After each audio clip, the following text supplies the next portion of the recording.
Good morning, good afternoon, good evening, good night, whatever time of day that you happen to be watching this. We are here today to introduce you to me, to my firm, and to the beginnings of our podcast. It's only human nature. Let's boil it down. We are hoping that we can start with introducing you to family law and many of the issues that people run into, whether it's divorce or other types of issues relating to the family law field. We are hoping that we can then transition to all kinds of other types of topics that may be of interest to the audience. Our area of expertise, obviously, is in the area of family law. And there are just so many misconceptions, so many myths, so many ideas out there that we run into every day when clients come in to see us that just aren't true. And they're just, I don't know where people get them, probably Googling, but they are not accurate. So we want to give you some background that you'll be able to rely on in any area that you might run into that we have a specialized knowledge of. I'm Janet Boyle. I'm the principal and founder of Family Law Solutions, which is a law firm primarily in the Chicagoland area. We have offices in Chicago, Arlington Heights, and Highland Park at the present time. We have 8 attorneys and approximately 8 staff, which is more than sufficient to handle just about any type of family law matter that's out there. I started my career as a Cook County public defender. I tried murder cases. I tried capital cases, death penalty cases. I tried rapes. I tried all kinds of different types of criminal cases for a number of years before I transitioned to family law. That gave me the ability to know my way around a courtroom at a very, very young age. I also have a master's in LLM in taxation, which is a master's in tax, which allows me to understand so many of the financial issues that you will all face when you're going through a divorce or other family law matter. I don't claim to be the expert. We have those on speed dial, and we'll talk a little bit more about them in a minute. I do have that ability to understand what the experts are saying, to understand what your business is about, to understand the complexities of tax returns, pensions, other types of assets and liabilities that you will run into if you're going through a divorce or any other kind of a family law matter. My firm, okay, has people who are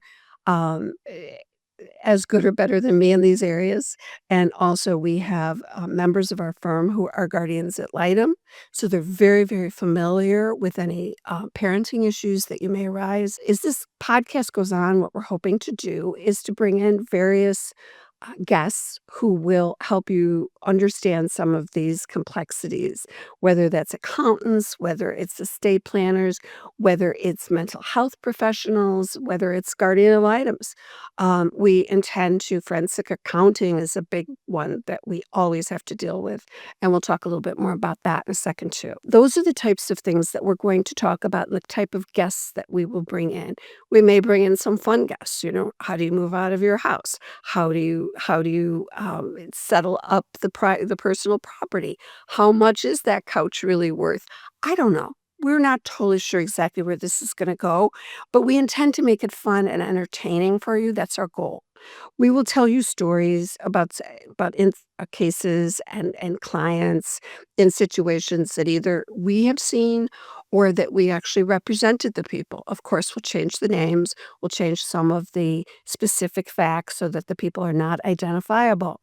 But I've been doing this for a very long time, and several of my partners have also been practicing for a very long time.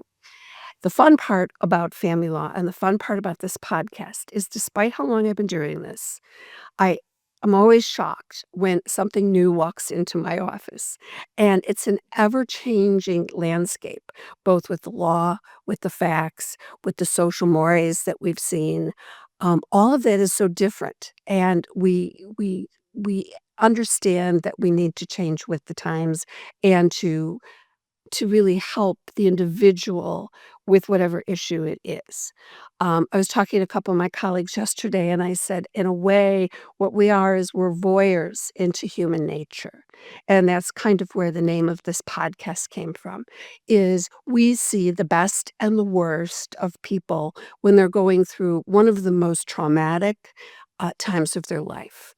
Um, the divorce is up there with the death of a spouse and moving and a couple of other types of life experiences that are extremely hard to recover from, and that go through the different stages of grief when you're going through this, and all of these are things that we can explain to you and try to cover. We're gonna spend a lot of time on the financial type of issues that people run into, and, those are always so important to everyone, whether you're on the receiving end or the paying end of support, of property, of all of those types of things. Who's gonna pay those debts? I mean, all of the type what are things worth? What's the value of my business? What's the value of my stock portfolio? How much of it is mine, my non-marital? How much of it do I need to divide with my spouse? All of these are topics that are important and that we will discuss. Parenting is always a big one, but let's not forget, in addition to the divorce, and there's a saying that I've heard many times, marriage starts with a diamond and two hearts, and by the end, you want a club and a spade. We're going to try to explain to you why you really don't want to use that club and spade. Okay. But if the other side, if your spouse is using that club and spade, we know how to emotionally, legally, and financially extricate you or help you through that type of a situation. Um, People come to us all the time claiming that their spouse or them have mental health issues. We're very familiar with all the mental health issues that people go through. What we hear so much these days is narcissism and borderline personality disorder. While these are a little bit rarer than people would want to think, they are very, very, very significant and serious when a person with that type of mental health issue is going through a divorce, because those types of mental health issues preclude people from being able to be reasonable. One of the things we're going to talk about also, and you'll hear this a lot, is where people deal with their emotions versus their reason. And we understand that, we get that, we deal with it all the time, but you're going to hear why you really need to bring your reasonable side to a divorce or a negotiation with a spouse. We're going to start from the beginning here, and we're going to start with prenups, okay? Because we're going to talk about when you first get engaged, what are the things that you should think about? What are the things that you should do? Do you need a prenup? Is it advisable?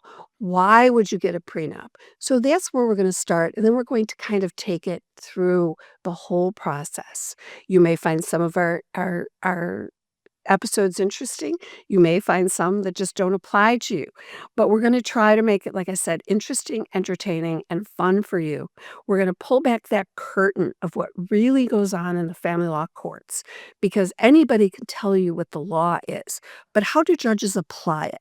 What do they really do? What do lawyers fight about? Why do divorces cost so much? How do you hire a lawyer? These are all things that you really, really, really need to think about. And when you go to see a lawyer for the first time on a family law matter, you're usually given a 30 to 60-minute consultation. If you have a complicated matter, you own businesses, you've inherited property, you have a prenup, there's custody issues, whatever it may be, 30 to 60 minutes is not enough to get into all of the specifics and all of the details. So, how do you hire that lawyer? Because they're dressed nice? Because they promised you something? Because they got fancy offices? What is the determining factor? I hear so often, well, they have a lower retainer. Well, a lower retainer doesn't necessarily mean a lower price, it just means less upfront. So there's all these considerations, and you need to have an education before you walk into that lawyer's office. Yes, are we hoping you walk into our office? Of course we are. But, that's not why we're doing this. I've been doing this a long time. It's time for me to give something back. And part of what I really hope to give back is education and empowerment to people, both my clients and the people who are listening to this podcast, because those are the two things that you need to walk out of in a divorce, is the education as to what you're entitled to, what you what you should get, what you're willing to take, and why, and what your future is going to look like after those decisions. And then empowerment to move on from this loss, because let's be honest, nobody walks down the aisle getting married saying, someday I'm going to get divorced. Everybody thinks the marriage will last forever. And when it doesn't, you need to be prepared and have that empowerment to know that there is a second chance. Is this the ending or is this the beginning? I like to believe that when a divorce is final or when a family law matter is finalized, in many, many, many cases, it's really a new beginning. There's a lot of topics, like I said, that we will cover. Domestic violence is not just in poor families. The division of marital assets, the allocation of non-marital assets. We're going to cover a lot of things, but today what I'd like to do is introduce you to the person who is my guest for today, and that is one of my partners, Bob Kipnis, who is one of the best family law attorneys that I know. And Bob is here to talk to you about why we're doing this, what you should think about, and then we'll move on to our first episode, which is going to be on prenuptial agreements. So, Bob. Thank you, Janet. For me, it's still morning, so good morning, everyone.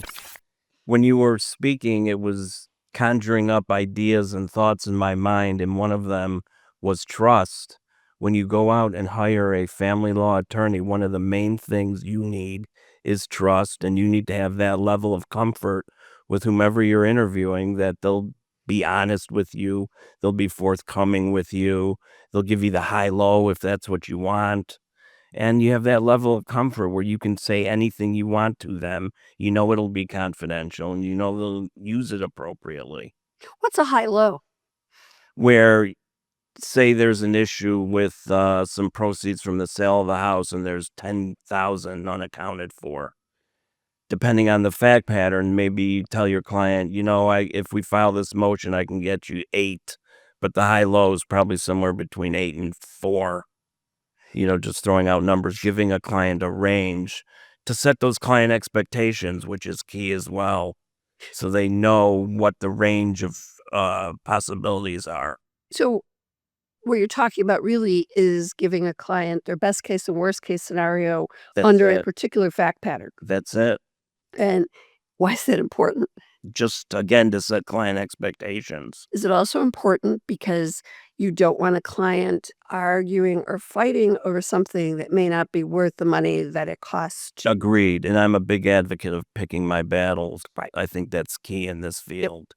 One of the things I tell clients all the time is, this the hill you want to die on? Mm-hmm. Okay, so if you know what your best case scenario is and you know what your worst case scenario is, then you can make a decision about whether that's the fight you want to take on. Is that right? Exactly. Okay. Tell our audience a little bit about you. So I've been practicing since 1990. I started off in the civil litigation field doing med mal, personal injury, and I dabbled in divorce. I then was in a divorce courtroom, and a titan from the divorce industry saw me yelling at somebody and made me an offer I couldn't refuse. I worked there for over 25 years. And then I've been with Family Law Solutions since May of 2024.